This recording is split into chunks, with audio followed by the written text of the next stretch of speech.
To be a referee. No one dreams of ever becoming a referee in any sport. 9 times out of 10, they're normally the people deemed not good enough to become a professional sportsman or woman themselves. But whether it's on a grassroots level or at a professional level, the referee is at the centre of it all, the one who holds the power. And he will either finish the game with both sets of fans more or less satisfied with his performance, in which there were no major wrong decisions that were given by him, or he will end the game on the wrong side of at least one set of fans. In recent weeks and months, the standard of refereeing in many fans' eyes appears to be declining. Time and time again, there are debatable and even clear as day decisions that referees are making that are both baffling and wrong. And whilst they're all being put under the microscope more and more of each passing game, especially in England that is, the governing body of English football, the Football Association, appears to see very little wrong with the standard of refereeing in this country. In this video, I aim to identify clear refereeing mistakes, times of inconsistency between both the FA and referees, and also I will revisit the introduction of VAR into the game. So, without further ado, let's begin.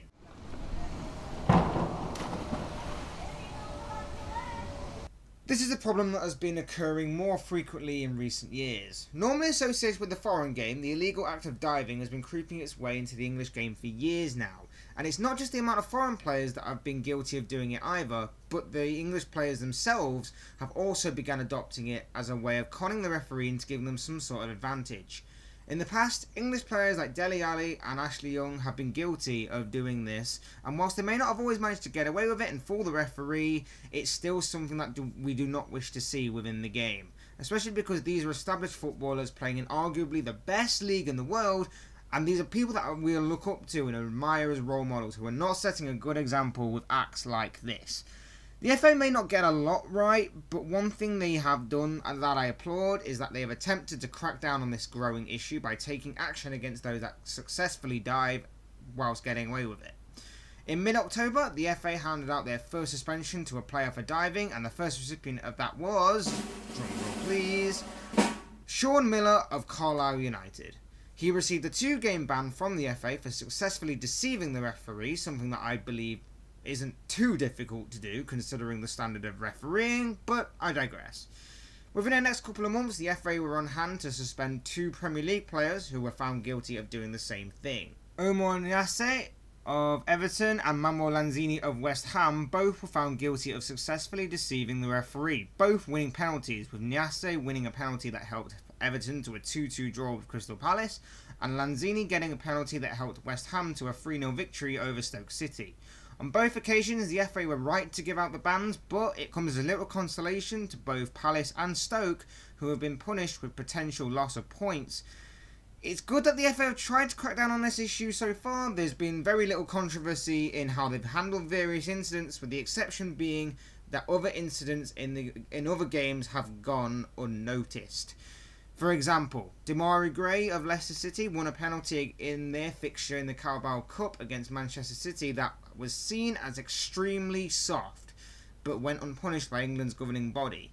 But hopefully, with the growth and evolution of VAR, diving and the FA giving out bans for such acts will hopefully become a thing of the past one day.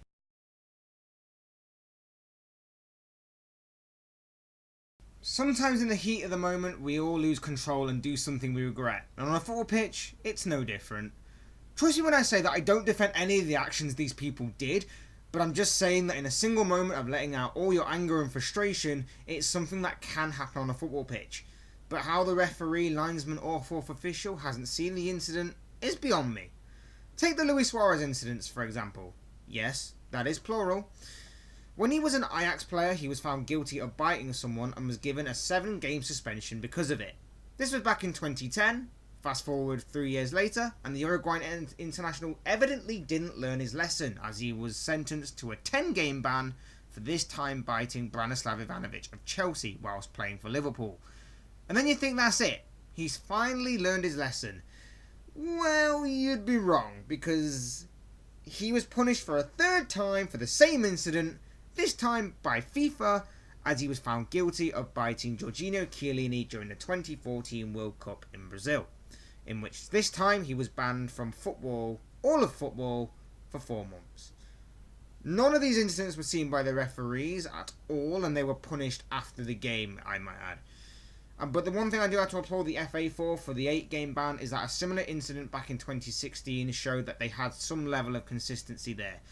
The incident back in 2016 involves Suleiman Dukara, who was found guilty of biting an opponent and was given a 6-game ban because of it. Let's move on from Suarez, shall we? For now at least, because I'm sure the man will pop up later in the video. Spoiler alert, he does. But let's move on to other acts of violent conduct. And the next act that I'm going to be talking about is a really big issue, and it's a growing concern within the game right now. This is normally just a part of the game and is something that most of the time is completely accidental. But on the odd occasion, this is actually something that is used with intent to injure and hurt a fellow player. I am of course talking about elbowing. The accidental side of this act is usually when challenging for the ball in the air, a player will use their arm as leverage, and sometimes an opponent challenging for that same ball will take a whack in the face, or escape without any injury at all. On the odd occasion though, however, a player has been known to completely lose his cool and take out his frustration on someone by intentionally and seemingly unprovokingly elbowing someone in the face with clear intent. These actions are the most controversial to take, as they are arguably the most inconsistent punishments within the game. Earlier this season, for example, the FA dished out 2 punishments separately for 2 players. Ashley Young of Manchester United and Alexander Mitrovic of Newcastle both received 3-game bans from the FA for injuring someone via their elbow. A very clear elbow on both occasions too. I remember last season Zlatan Ibrahimovic also received the same punishment for his elbow on Tyrone Mings of Burnley. But previously the FA have been known to show a slight inconsistency with this kind of thing. Back in 2011, Wayne Rooney was left unpunished by both referee and FA despite a clear and obvious elbow to the face of a Wigan player. It seemed unprovoked, it was very clear, it was very, very stupid, and yet, in bizarre fashion, no action was taken against the English striker at all. Another player who's known for his bizarre acts of this kind of thing is Marouane Fellaini of Manchester United. A guy who is constantly talked about for dishing out this kind of conduct. He only received a yellow card for this deliberate elbow on Manchester City's Pablo Zabaleta. I'd love to know the FA's explanation on this one. We will revisit violent conduct later in the video.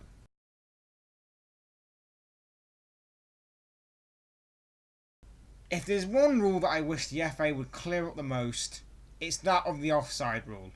There are different factors to it that can determine whether or not someone is deemed to be offside or not, such as opposition interference, or whether a body part being a millimetre beyond the last defender counts as offside or not.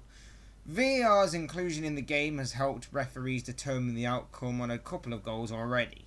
Mainly Kelechi Iheanacho's goal for Leicester City against Fleetwood Town being given when it was originally ruled out for offside, and VAR cancelling out Craig Dawson's goal against Liverpool after Gareth Barry was revealed to be in an offside position. But of course, for games that go without this technology, they are having to rely on the man in the centre with the whistle, and the 2 men on either side of the pitch with the flags. 2 debatable offside decisions occurred recently when Liverpool played Tottenham at Anfield. The first incident came when Harry Kane was played through on goal and went down in the penalty area under the challenge of Reds goalkeeper Loris Karius. Kane won the penalty, but replays show he was potentially offside. However, replays showed that Dejan Lovren did get a touch on the ball that diverted it into Kane's path, albeit unintentional. The game took a brief pause while the referee consulted with his linesman to determine whether it was a penalty to Tottenham or a free kick to Liverpool for offside, and this is the conversation that took place. If he's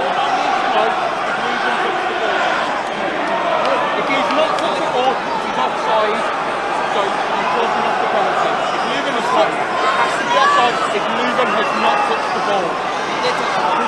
I cannot be sure if Lugan has touched the ball or not. That is the question I'm asking. Just talk to me. I need to clarify if Lugan touched the ball. If he has,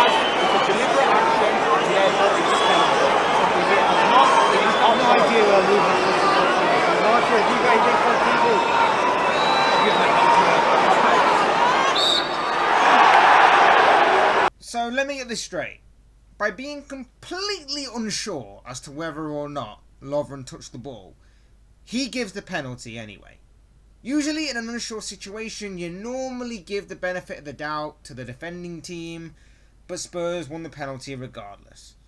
Later on in the game, another incident occurred. This time, Virgil van Dijk was judged to have fouled Eric Lamela in the penalty area, a decision that originally John Moss, the referee, waved away, but his linesman overruled him and Moss accepted the word of his assistant, something he didn't do in the first incident, and awarded Spurs a second penalty, which Kane this time made no mistake in scoring and giving Spurs a point. However, replays do show that during the penalty incident, Lamela was possibly in an offside position. Not by much, but offside is offside, right? Liverpool have probably had the look of offside in the past, but they're not the only team to have found themselves on either end of an offside appeal. Last season, Southampton were angered during the League Cup final against Manchester United, when Gabbiadini's opening goal was wrongly ruled out for that same decision of an offside. And more recently, Fernando Llorente's goal against Swansea for Tottenham was lucky not to be called offside in just 2 of many incidents we have seen up and down the years.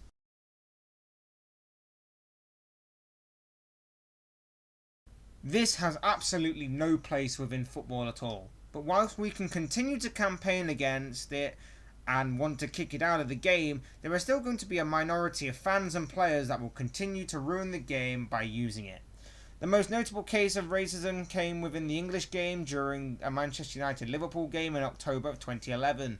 The game ended 1-1, but the result was overshadowed by claims by Patrice Evra of United that he was racially abused by that man again, Luis Suarez.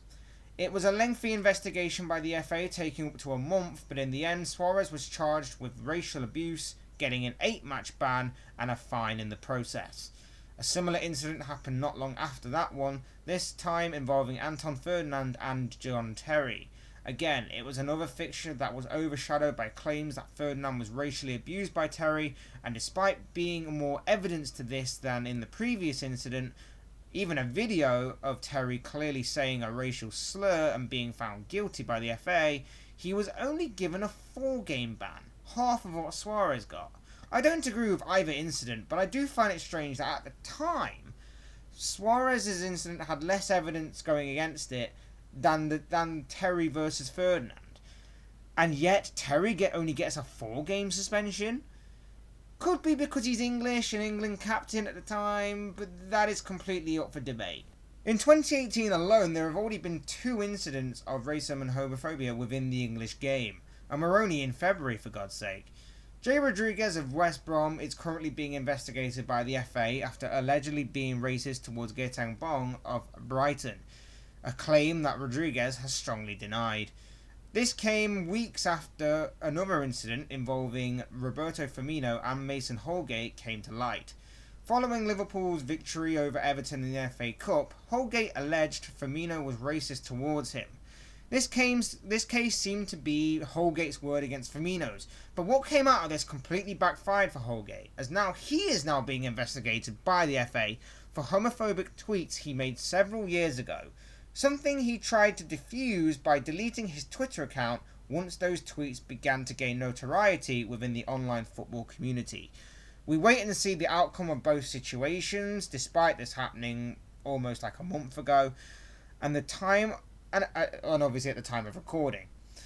A similar incident occurred a few years ago, similar to the whole Holgate thing. This time it centered around Andre Gray, who was at the time a Burnley player. Fans dived into his Twitter archive of tweets and discovered that he too was guilty of sending homophobic tweets years before. The result was a 4-game ban for the striker, and the world keeps on spinning. The FA's action on all of these cases could have been better, but I don't understand how most of these things go undetected on the pitch. There's referees, there's linesmen, there's assistants, there's microphones everywhere.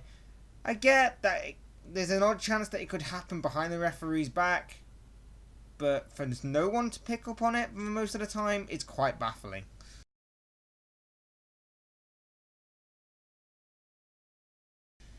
So in the first part we talked about biting and elbows. Well, this segment is dedicated to wrestling and controversial decisions. Wrestling within football is nothing really new. The grappling normally applies whenever a corner is about to be taken and both sets of players are attempting to gain the advantage to win the ball first. Last season the FA introduced a rule where penalties or free kicks could be given for incidents like this, a rule that was executed for about 3 months and only done by one referee. At the time it was the latest instalment into the game, so it was put under the microscope frequently, but then probably got overshadowed by something completely stupid and irrelevant, and people got distracted from it, probably. There was an incident in the Stoke vs Swansea game where Ryan Shawcross was penalised for such an act in one of many incidents like this. But I do remember the times of watching the likes of Martin Skritel and Nemanja Vidic constantly wrestle in the penalty area and constantly not receive any sort of punishment for it. Paul Pogba was recently involved in an incident like this about a year ago. He was seen wrestling Jordan Henderson to the ground in a Liverpool vs United game. Whilst defending a corner, off the ball, but again unseen by anyone other than the cameraman, and he went unpunished. Controversial decisions are never going to be kicked out of the game. Very few decisions are stonewall and hard to argue against, but no matter what incident occurs, there will always be someone or a group of people that don't agree with the outcome and will defend their right to say it to the death.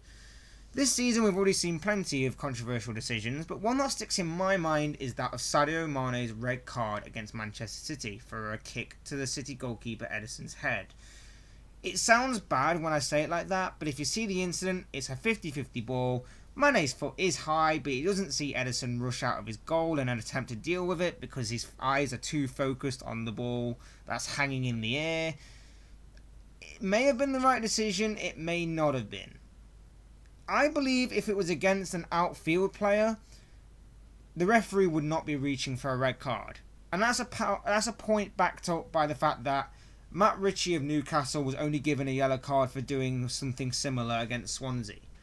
It's a point backed up by the fact that Antonio Valencia recently did it against Newcastle and got absolutely nothing for it. The incidents that go unseen by the referees but are seen by either the FA or by fans on social media are also hotly discussed. Earlier this season, Manchester United's Romelu Lukaku was a very lucky boy not to be punished for kicking out against Gertang Bong. Oh, he's back. Whilst Tommy Hamed of Brighton was sentenced to a 3-game suspension for a stamp on DeAndre Yedlin of Newcastle.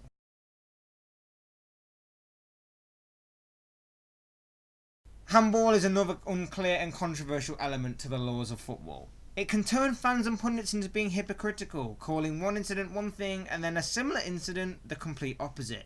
But when you see it in the game, you can see how difficult it is to spot something that is either deliberate or accidental given certain factors. Recently, Arsenal faced West Brom in a game that finished in controversial circumstances.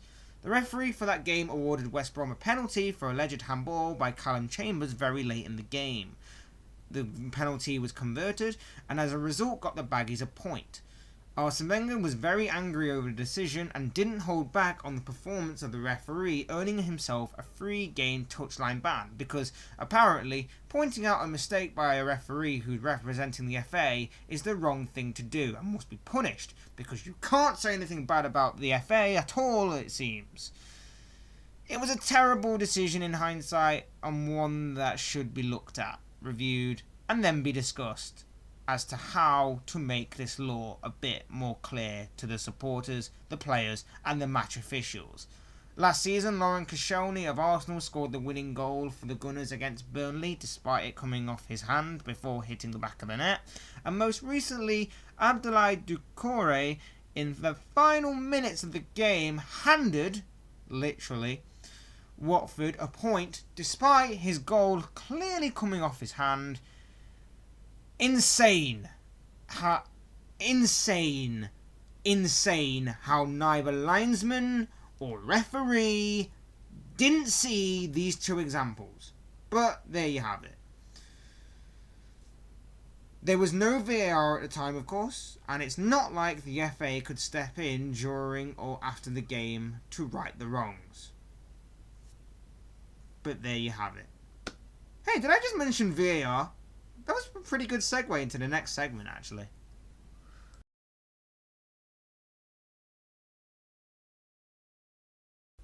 Look, I won't go too much into detail about this system, seeing as though I already have made a video on this. So, you know, nudge nudge, wink wink, you can go and see that video after you've watched the rest of this one. Yeah. Anyway, VR, a new system that's slowly being introduced into the entirety of football, not just within England. Its use within football has been a little bit controversial, but it's baby steps that's only going to continue to grow, evolve, and one day be a permanent fixture into the game. It's a system that will help referees come to a decision that is mostly right. Again, it's a matter of opinion, and you'll very rarely get a decision that is 100% right or wrong. Maybe its evolution into the game will combat all the problems I've discussed within this video. Maybe this will be a referee's saviour to stop making poor decisions and to actually go through a game without the abuse they deserve from stupid decisions. And maybe this can also save the FA a lot of time in dishing out punishments for things that aren't seen by referees or things that are not punished in the correct way. Again, I use the word, and I can't stress it enough, maybe. And that concludes this video. What do you think? Do you think referees are protected too much by the FA? Do you think they are harshly criticised? Are they too inconsistent? Are the FA too inconsistent? Do they need to clear up any rule or rules at all? I'd like to hear your thoughts below. Thanks for watching and listening. Hit that like button on the way out if you enjoyed this video. Subscribe if you want to see more content like this. And I will see you in the next video.